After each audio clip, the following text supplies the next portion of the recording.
There we are. We're live. Folks, good to see you all here this evening. I hope that's not too darn bright here. Of course, Maureen and Paul here in Florida. So lots of great things we're going to go over here tonight. I see Chuck Ash. He's out there in the garage working on his cars as he listens to us. Appreciate you joining us here. Dreaming Out Loud RVing. You guys are on the road. Listen, be safe out there. Where you guys headed? And then Kent and Grandy. Bambi. Kent and Bambi Grander from Maryland. Good to see you guys here. I'm sure there's some other people there just not chiming in. Great things to go over here this evening. So first thing we're going to go over is I'm going to be going through what is entailed or what is going to be happening. And again, this is my professional opinion, and you can take it with a grain of salt of where I see the RV market going for 2022. Now, does that mean the market's going to crash? Is it going to boom? Or is it going to be somewhere in between? So I'm going to go through different factors, talk to you about, give you some numbers over the past few years to kind of give you an idea of where things are. Again, if you're just joining us, please do announce yourselves. Tell us who you are, where you're watching us from. And if you're watching on replay, by all means, put a comment down below. Give me that thumbs up. I appreciate everybody that does watch. So first of all, what I want to go over is, what were the experts saying, years ago? You look back in 2019, I mean, they were predicting that by mid 2000, like 2024, 2025, there was going to be like 850,000 RVs delivered. Now that was in 2019. Now in 2020, there was projection. Understand, we're talking about units delivered to the dealer. That doesn't equate to actually units sold for necessarily. Okay, so keep that in mind. There's other ways that they track that. Then in September of 2020, they projected that there was going to be over 500,000 units shipped in 2021, when in reality, the actual number shipped was just over 600,000. So you can see how that's drastically changing. Now, of course, there was a lot going on that made that happen. Now, the projections or the professionals out there, the people that track things and so forth, they're saying that there's going to be anywhere from the upper fives to 600,000 units shipped again this year. Now, again, just because they're shipped doesn't necessarily mean that that is going to be something that is going to turn into actual sales for the year, that is. Okay. So let's talk about for 2021, what were the driving factors for 2021 being the best year ever? And, you look at it, you had low inventory. Now, anytime you have low inventory, what does that create? Well, not necessarily, but in this case, it was creating high demand because you're looking at what was going on, people working from home. That's giving people opportunities to get out and about. And, there were other factors. People could homeschool. People were actually going on the road because they didn't stay in one place. So that drove prices higher. And obviously, that was for both new and used. And of course,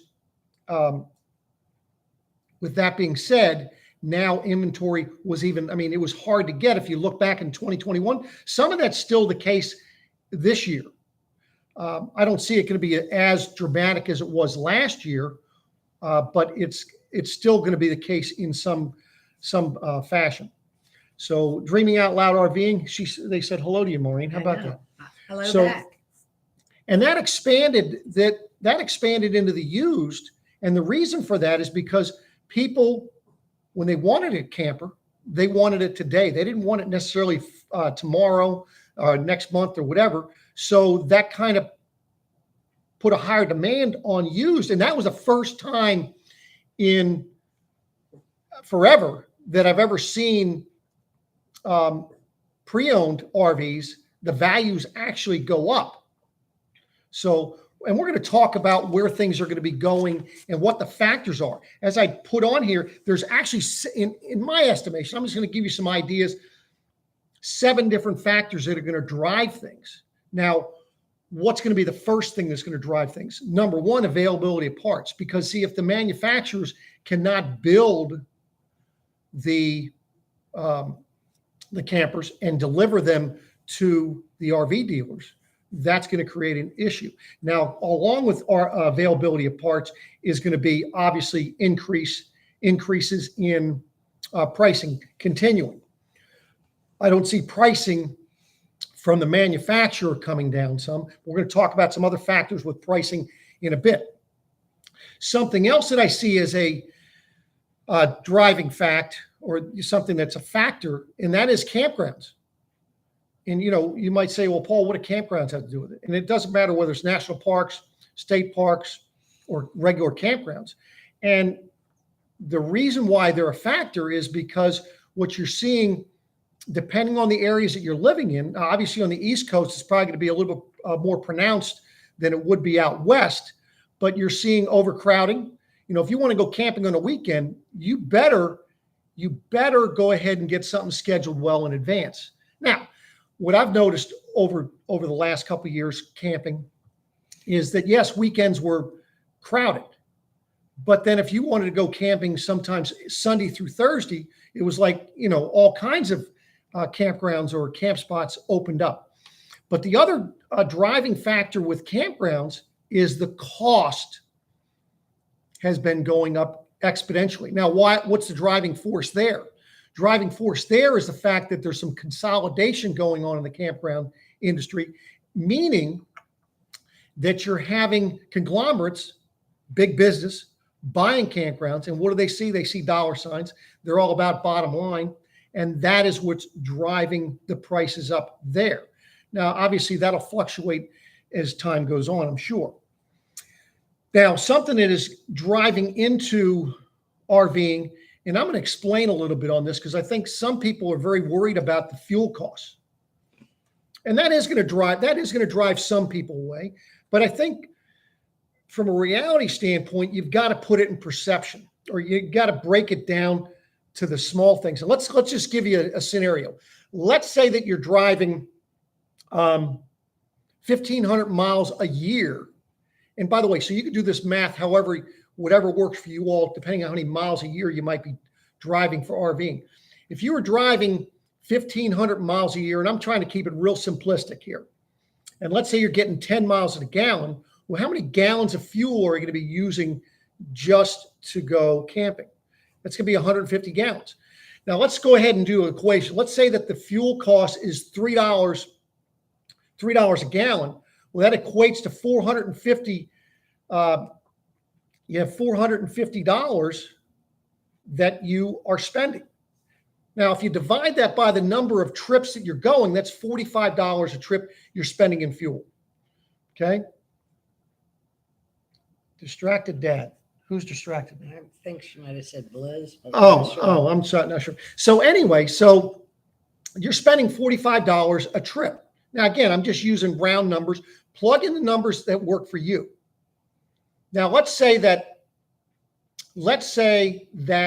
you're going to gas now, or fuel, because you might be using gas or diesel, whatever it is $5 a gallon. Well, now your fuel costs you're taking 150 gallons times 5, that's $750 for the year. You divide that by 10 trips, well, it's $75. So you're talking about an extra $30 a trip. Is that extra $30 a trip really going to go ahead and make a difference to somebody? Now, for some that may, but again, break it down to see how it's going to affect you. And I think you're going to find that it's not so bad. Now, you're going to find something else that's going to be a factor. And that is going to be, I think you're going to find more used RVs out there this year. And it may already have started. I know that towards the end of last year they did. It was becoming more and more the thing. Now, it's a couple of reasons why that's happening. One, people determined they bought the wrong camper. So they wanted to go ahead and change to another one. That was one factor. The other factor for the additional RVs out there, or pre-owned RVs, is because some people just bought it, they tried it, and for whatever reason, it wasn't working out for them. So they're getting out of it. Now, even with that going on last year, prices were going up. This year, you're going to see it go in the opposite direction. So it's going to be just like before. So new RVs are going to be going up in costs. Used RVs are going to be going down. That's the way it's usually been. And that's going to be the way I think you're going to see it happening moving forward. Didn't happen last year. The actual cost of the new RVs going up actually increased the value of used because of the demand. Now, something else that's happening out there, and this is going to play out a little bit different, is industry consolidation. Now, when you're looking at industry consolidation, what am I talking about? Well, it's twofold. Number one, you have conglomerates, businesses that are buying up other dealers. You know, it used to be that Camping World was like, you know, the biggest one out there. Well, now you got another player in the market, and that's RVR. And those are dealer acquisitions. The difference between the two, when Camping World buys a dealership, their new name is going to be Camping World. When RVR or RV1 buys them, they're leaving them the name that they previously were. So it's kind of like in the background, but it's a conglomerate. They do business a little bit different. Time will tell where that direction is going to lead. So again, time will find out. Now, the other factor you have is you have like Thor. I'm just going to use an example. Thor bought a number of suppliers over the last year and so forth. And what is that going to do for the industry? Because for instance, they now own the manufacturing rights to Coleman Mach ACs. Now, Coleman Mach ACs are not exclusive to Thor RVs or the manufacturers that are under the Thor umbrella. They're all over. They're Forest River, Grand Design, Winnebago, Newmar. They're all over the place. Excuse me here. You want to read a couple of comments here? Say hello to everybody. Hello, dreaming out loud RVing. Oh, look at Tamara's in the house. Just sorry, I'm getting off topic here. Tamara. Hi, Tamara. Roberto Medina's in the house. Terry Matthews. Jamie Chamberlain is in the house. I wonder, is she related to you? No. Yes, she's our daughter. Okay.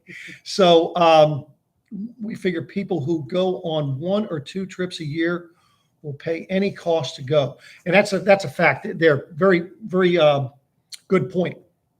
So with Thor buying these manufacturers of parts, for instance, what's going to happen in the long run?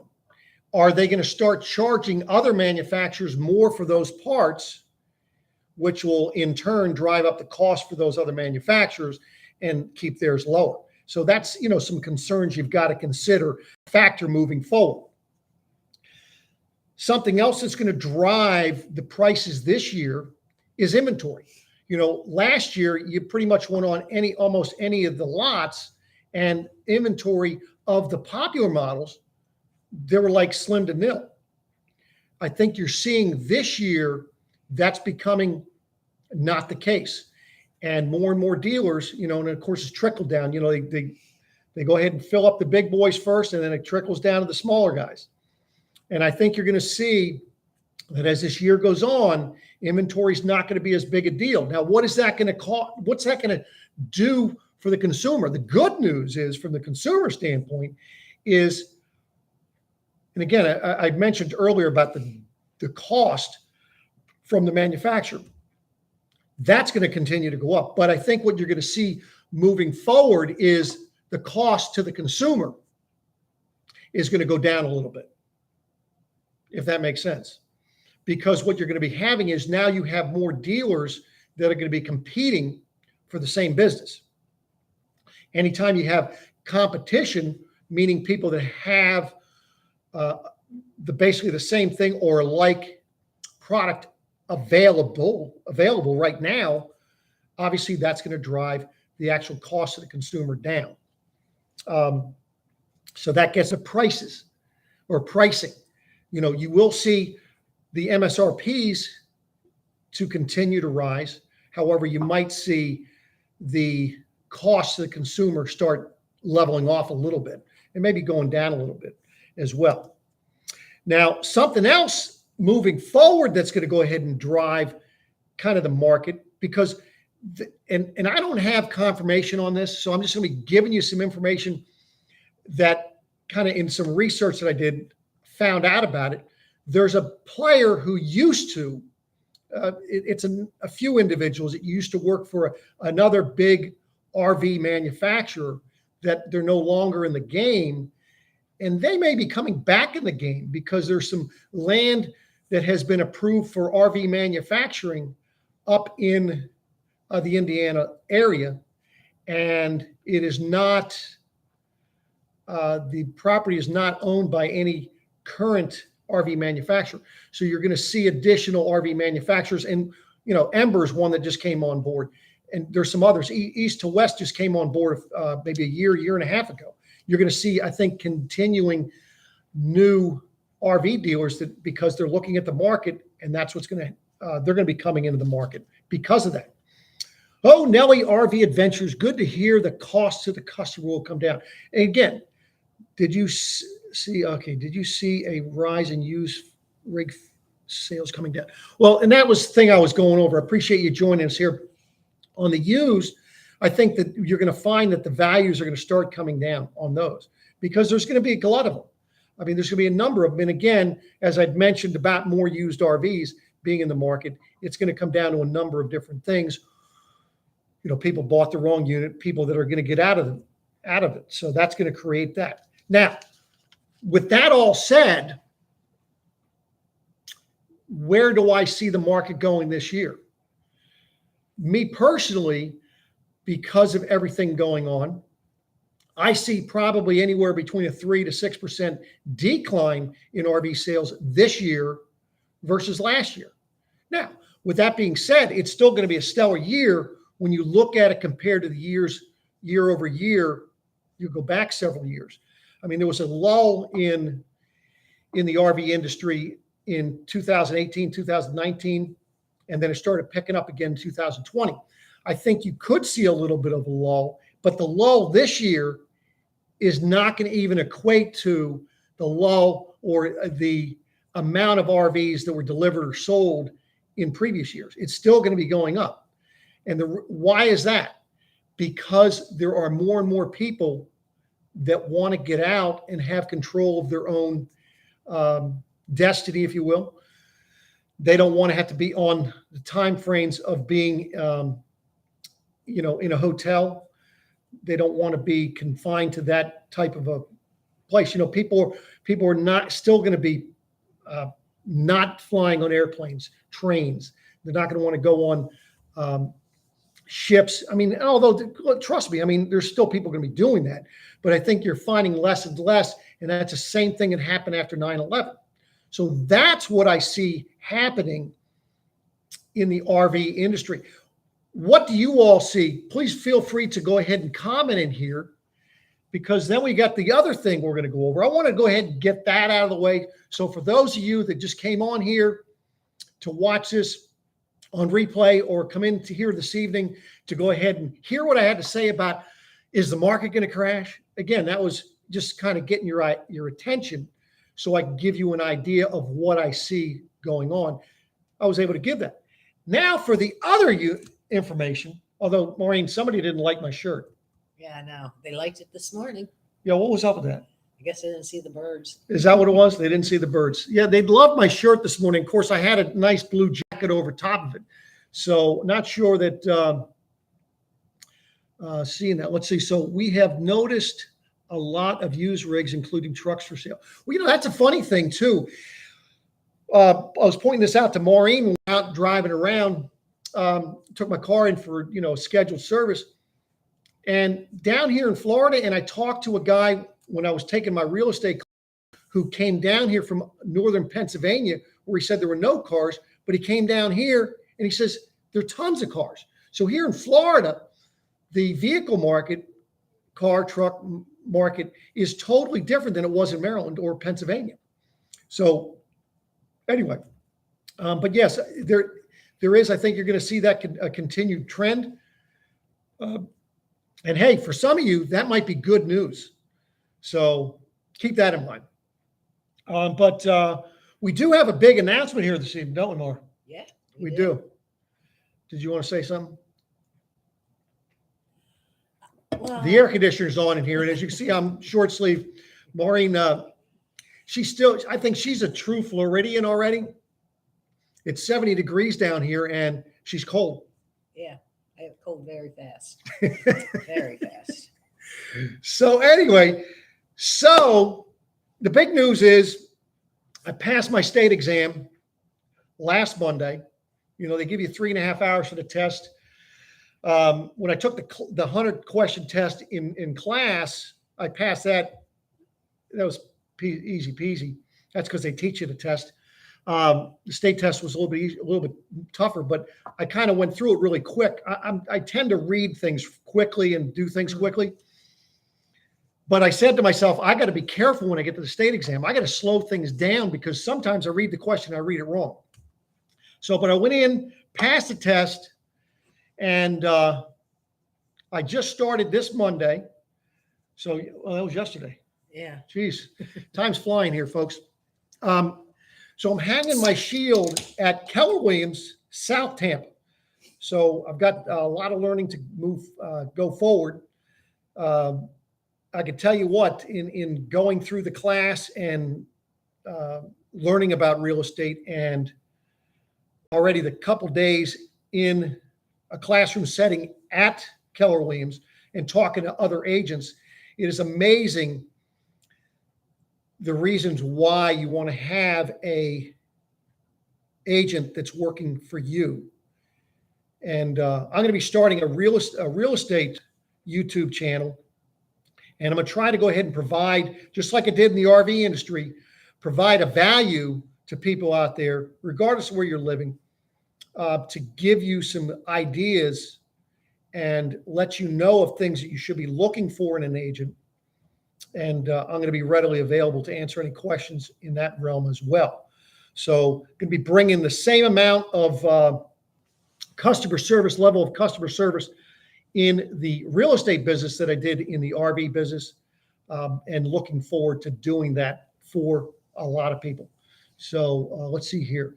And thank you. I appreciate those who congratulate me. I mean, I'll tell you, the test for the state, I crammed pretty hard for it for a whole week. But I'll tell you what, it wasn't as, I guess because I learned the material, I didn't find it as hard as they said it was going to be. So, oh, down in Cape Coral, how about that? Well, that's awesome. So I'll tell you, it's a great area. Tampa, the Tampa area was the #1 real estate area in the country last year. So looking forward to doing some great things. And this way here, now I can actually figure out where the heck Maureen and I want to live. Although I think Maureen figured out where she wants to live. I did. You want to tell them about it, Maureen? You have to pronounce it correctly. I like the area of Wesley Chapel. Wesley Chapel. That's correct, right? Yeah, that's correct. And that looks like it's a new and upcoming area, and there's a lot of building going on, and the stores and restaurants, everything's right there. So that's what I'm leaning towards, and hopefully my husband will steer us in the right direction. We went to a really neat lagoon the other day. Yeah, so that's another thing. If you're ever looking to come down into the Tampa area, they're actually going to have 4 of these in the area, and it's basically a neighborhood. And what they've done is they've built this big man-made lagoon. You know, and they got a bar, they got a restaurant, they got, vendor for ice cream, they got, different things going on. You get a paddleboard. It's a big swimming pool. They got an obstacle course for kids, paddle boards. They got swim up bar. I mean, they got all kinds of things. So keep an eye out for something like that. They're going to be building 2 of those in active adult communities. So you're probably less children in there. So they said you have to, dreaming out loud, you've got to be smart to pass the real estate test.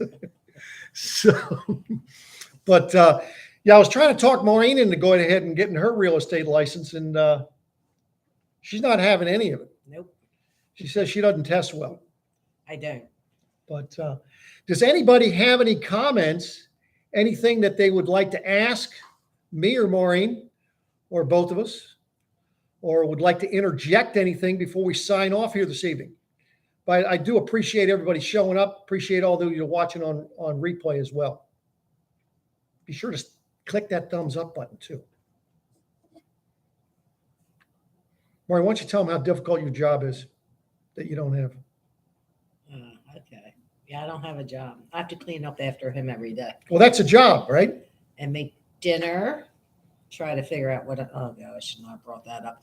Trying to figure out what to make for dinner. Walking the dogs. Yeah, all that good stuff. Everything I did at the campground over the summer. Mm-hmm. No doubt. The kids have been coming to visit. Paul's brother has been coming to visit. We have my sister came to visit and her family. And we have more visitors coming in May. April. Yeah, April. Well, Jamie's April, Chris is May. It's amazing. You move to Florida, and let me tell you, everybody and their brother will come visit you. That's for sure. That's a fact there. So, well, Dreaming Out Loud, RV, we're glad to know you guys. Glad we bumped into you, and appreciate the fact you said that. Thank you. Hold on. What was it? Don't pick on Maureen. Yeah, he does it all the time. I never pick Yes, on you Maureen. do. I might poke the bear a little bit, but I don't. No, you do. Right? Whoever poke you. Oh, here, Blizzard wants to get in on it. Oh, hold on. Here, Blizzard, you want to say hi? Blizzard, up here. There you go. Yep. So Blizzard's having a good old time. So listen, we do appreciate you all showing up here, and do stay tuned. I'll be back on because I didn't get on the 1st of March because there was a scheduling conflict with all our company and everything else and the class and so on and so forth. Now that that's through, the first Tuesday, I'll be back on with some other great information pertaining to the RV industry. You're going to want to see it or hear it or both. And we'll be back in touch with you here. And thank you. We do, and Maureen and I we truly do appreciate you all joining us. Maureen's actually bumped into some people while we're out camping and doing things that watch us, and so she's really happy that she's finally becoming that a C-lister, as we call it. You know, they're letting us in the back door. We're not being able to get on the red carpet yet, but we do get in let in the back door early.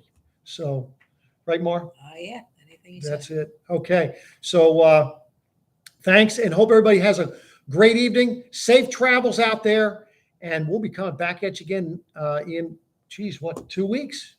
Yeah. It's going to be here that quick. Yep. All righty now. Hey, take care. Thanks Bye. again.